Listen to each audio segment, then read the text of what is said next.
morning fanfiction video. This time we're back with the chapter 14. Um, Also, we're changing up the placement a bit of where we are in the video because the next few chapters are like kind of filler bonding chapters before we get to FNAF 2. So we're just gonna hang out in this place for now, and then when we get to FNAF 2, we'll go back to going to FNAF location. We'll go to the FNAF 2 restaurant, basically, is what I'm trying to say when we get there. But for now, we're just going to hang out here. Anyway, as always, if you guys want to follow along with the story, link to the chapter will be in the description below. And this story, again, was written by Arctic Vulpix. So yeah, we got everything out of the way. Let's get right into Ruby's shenanigans. Let's see what's Ruby's doing. Okay, chapter 14. Again? Ruby rolled over and immediately groaned. Everything hurt. She pushed every single muscle past their limit Saturday night and has still run around crazily last night. Not that it hadn't been fun, but just how. She glanced at the clock, noting that it was afternoon before she climbed out of bed. Some movement was needed, and she probably needed to check the injuries she'd gotten during the night. Those ghost brats had some serious issues. After finishing up in the bathroom and getting dressed, she headed down the stairs. "Afternoon, lazy," Vicky called and ran up for a hug. She heard the twinge of pain that raced down her back and hugged him back enthusiastically. "Everyone else already out?" she asked, looking around at the empty sitting room. Ricky nodded as he went back to his program. "Want to watch with me?" he asked hopefully. She smiled slightly. She hadn't been spending near enough time with him lately. Well, she was on babysitting duty today, so what was stopping her? They got comfortable as the kitty movie played in bright colors and bright noises. Ruby found her mind drifting, though. She couldn't help it. She was so very curious about the animatronics that she'd grown up with. What did they do in their time off? Did they have hobbies? Bonnie clearly had a talent for pranking. She chuckled softly as she remembered the events of last night. When the bots weren't being forced into night guard murder sprees, they were a ton of fun to be around, just like she remembered. She started to dream up some new things to do with them when her phone went off so loudly. She checked caller ID and frowned when she saw it was her boss. Stepping away from the couch, she answered. "Hello, Night Guard Ruby here. How may I help you?" She smirked as he began spluttering at her cheerful greeting. Hi, Ruby," he greeted nervously. "Can I help you, boss?" she asked, hiding a snicker. "Ah, yes. Sorry for calling you, but the day guard just threw a fit and left in the middle of his shift." The man stumbled over his words. Ruby frowned. That wasn't very professional. "So I was hoping that you might be able to come in and cover the rest." "They have a day guards can't," he asked a little desperately. Ruby bit her lip as she thought about it. I'm babysitting my brother at the moment." She glanced over at Ricky, who was watching her curiously. "You could bring him with. Cover a meal," the manager offered hastily. "Give me a second." Ruby covered the phone and looked back at Ricky. "They want me to cover a flaky employee's shift. Want to come? You get pizza," she asked. "Pizza!" Ricky cried out excitedly as he jumped around. Ruby chuckled as she told the manager that she'd be there in 20 minutes. He thanked her hurriedly before she hung up, and she told Ricky to get ready. 20 minutes later, the two were entering the building to a few barely suppressed groans. Ruby smirked while Ricky rolled his eyes. "You never give them a break, do you, sis?" he asked. "Nope." Her smirk widened before she turned around to face him. "Alright, so you know the rules. No talking to strangers. Stay near the group. If you need me, wave at one of the cameras, and if something happens, run to one of the bots, okay?" Ricky nodded. "Are you getting along better with them?" he asked. "Yep, a lot better." Her smile softened somewhat, and he grinned happily. "Now, go have some fun. I'll go tell someone to get you a pizza." She watched him run to a group of kids and integrate immediately. Ricky was just like that, able to get along with just about anyone. She watched him for a moment before she donned her improvised hat and started off to find the manager. Bonnie was the first one to spot her. He paused and leaned over to get the other animatronic's attention and pointed. Day shift again? Foxy asked. The day guard had his little temper tantrum earlier, remember? Freddie reminded them, Freddie, as he sent some kids to go play in a group. The others nodded, but felt unsure about what to do.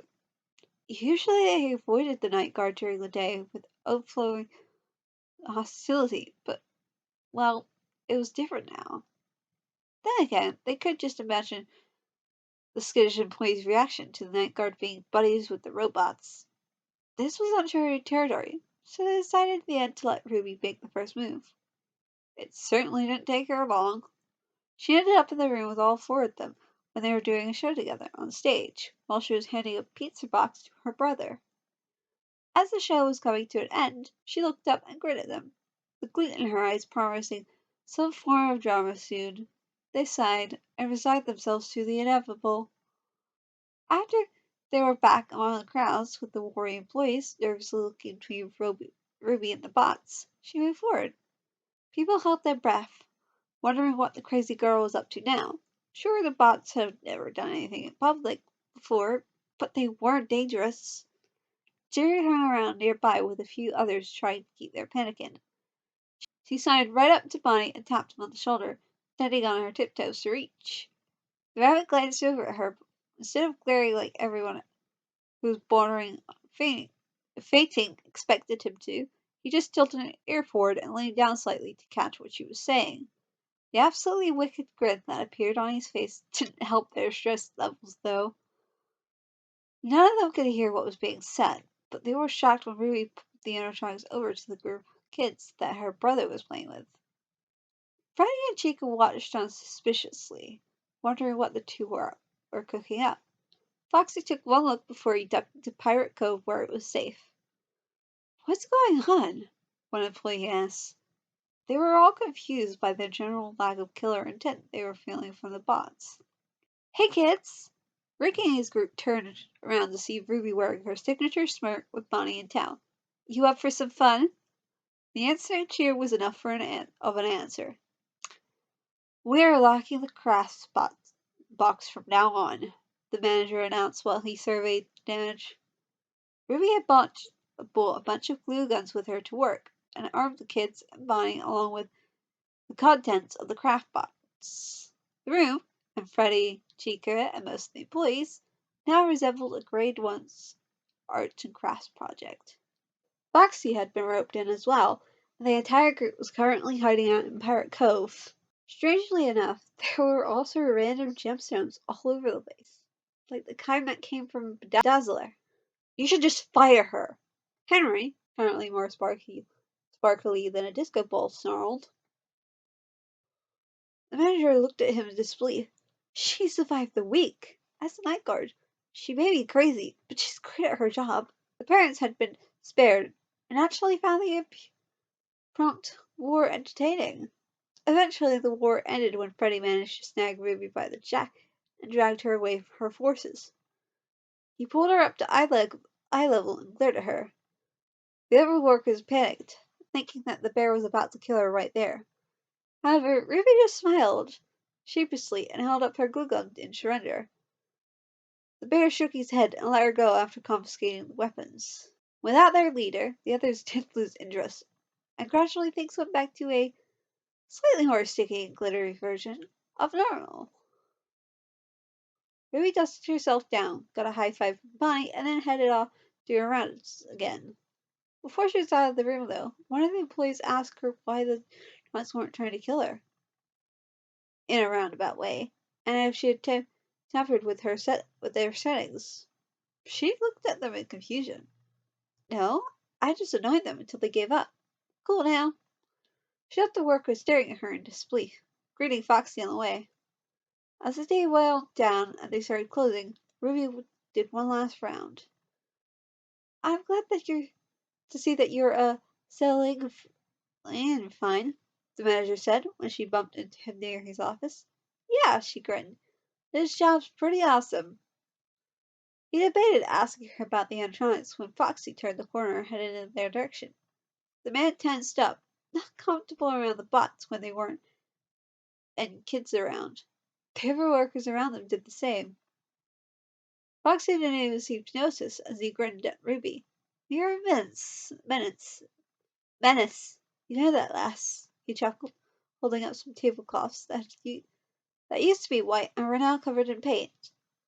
Ruby shrugged and grinned.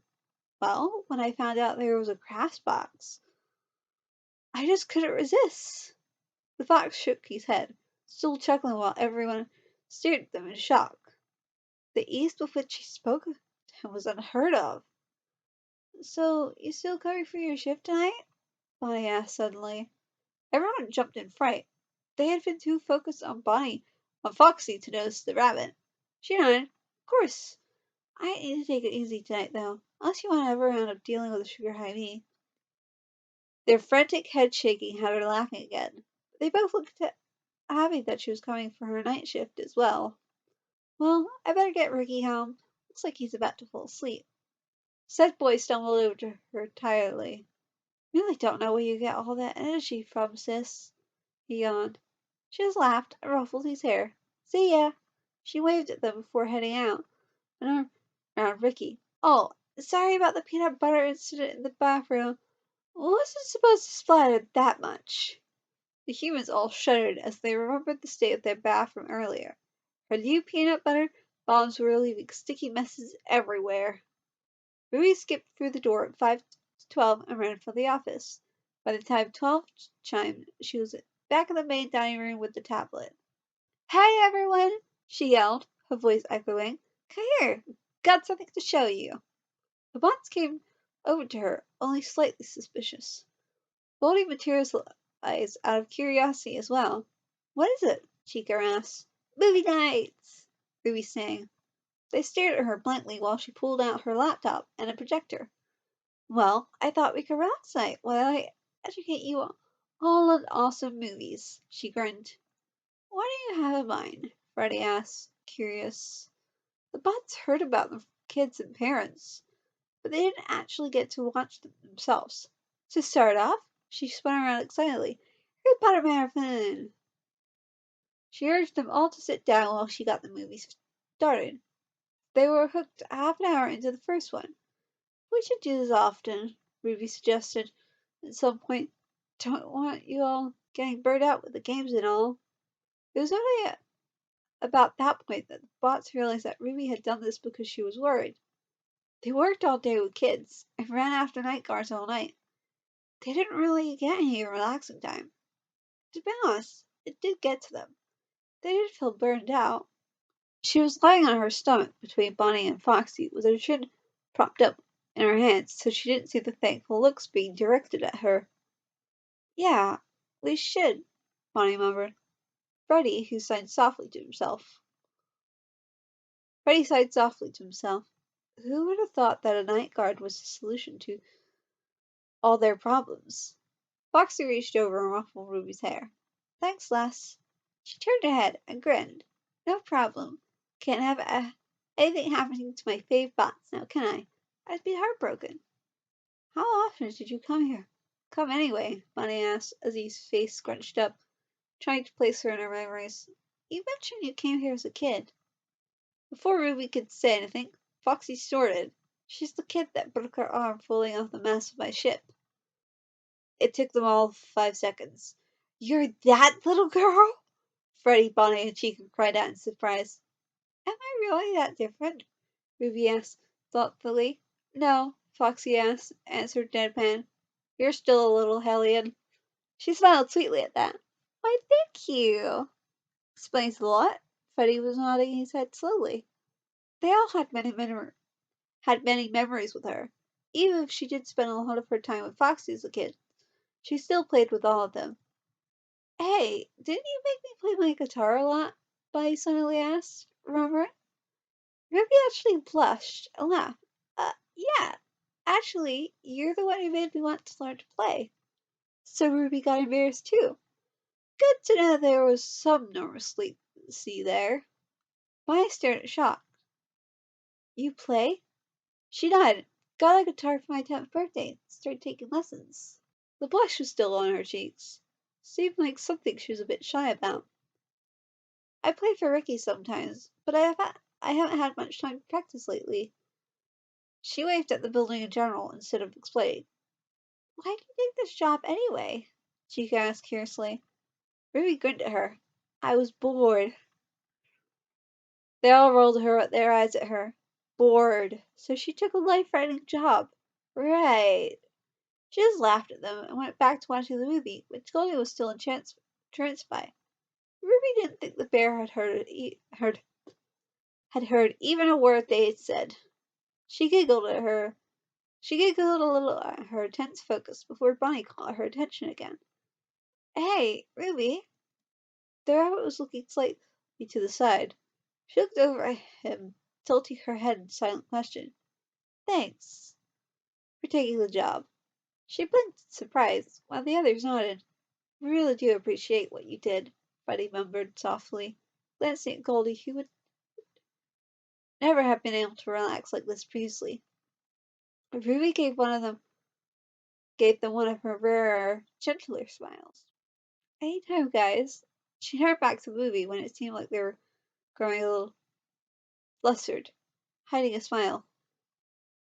Things were going to be fun from now on. She had a feeling. Hey, by the way, why did the day guard for a fit? She asked. Bonnie and Foxy doubled over, snickering while Freddie leveled the stare at Ruby. Something about a glitter vine under his chair, he explained evenly. Oh, I wondered where I left them. She nodded slowly before breaking out into a fit of giggles as well. And that is the end of chapter 14. That was quite long, actually. Longer than the other chapters, but yeah, that was long. But I hope you enjoyed it. It was just like a bonding chapter, I guess. Yeah, so leave a like if you enjoyed this video, I guess. Comment if you want for like other fanfic ideas or like other fanfics you want me to read. I won't be doing them right away, but like for future reads, because I enjoy doing this. And be sure to subscribe. I upload every Friday, or at least I try to. But yeah, and I will see you guys next Friday with a new video. Bye.